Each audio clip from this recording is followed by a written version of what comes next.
Hello, I'm Camden and I'm representing Pasco School, and my story is about dysgraphia and what it is. My trouble started in the 4th grade. My teacher gave the class a writing assignment and gave us 15 minutes to complete it. After time was up, she gathered the papers and started looking through them. When she got to my paper, she stopped, looked directly at me, and told me to sit in the hallway and think about what I had done. The class all turned and looked at me as I walked and sat at the table that everyone knew was for kids with behavior problems. I also knew this wasn't me, and I had no clue what I had done wrong. The next day, a similar thing happened when the teacher called me to write an answer on the board. I knew the answer, went to the board to write it, but somehow my hand just wouldn't move. The class laughed, and I was sent back to the hallway to think about my bad behavior again.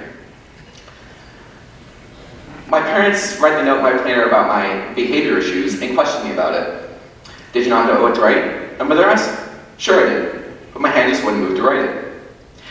My mother looked at me skeptically and said, okay, just try harder next time. This went on for some time, with me spending more time in the hallway on almost an everyday basis, until eventually my mother threw her hands up in the air and said, I just don't understand what's going on. Act this out for me, will you? She told me to write a paragraph about computers, my favorite topic. She said, you have 15 minutes to complete this. For the next 15 minutes, I could hear the kitchen timer loudly humming in the quiet room, and I almost jumped out of my chair when it went off. My mother reappeared at my side and glanced at my paper. That's it? 6 words is all you have to say about computers? And why is it so messy? You won't even say it between the lines and you miss about half the words. I could feel the tears quietly forming in my eyes as I quietly interrupted her. Mom, it's the best I can do. By the look on her face, I could tell she was absolutely horrified.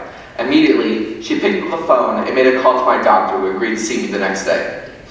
After some questions about what happened when I tried to write, I was sent to a psychologist, a neurologist, and finally, an occupational therapist. I had been diagnosed with something called dysgraphia, which needed therapy, although can never be fully cured. So, what is dysgraphia? It's a learning disability that affects writing abilities. For me, it means I have difficulties with spelling, terrible handwriting, and trouble putting, and trouble putting thoughts on paper.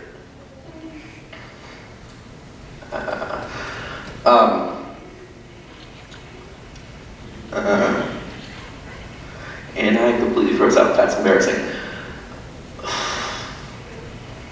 So, what is dysgraphia? It's a learning disability that affects writing abilities. For me, it means I have difficulties with spelling, terrible handwriting, and trouble putting thoughts on paper. Writing requires a complex set of motor and information processing skills that are more difficult for me, so it takes me more time to read, comprehend, and analyze. I still tend to avoid reading because it's more work for me than others, but overall I cannot complain. Thanks to my ability to take my classes online, it hasn't been too difficult for me to overcome this tragedy.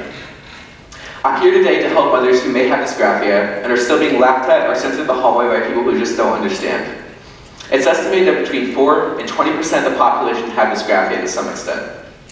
Albert Einstein and Thomas Edison were just 2 of them. So if you find yourself in a situation like mine, don't worry. There are ways you can work with it and adjust your life that isn't a problem for you or others. You just need to simply speak up and make others aware it's simply a part of who you are. Thank you.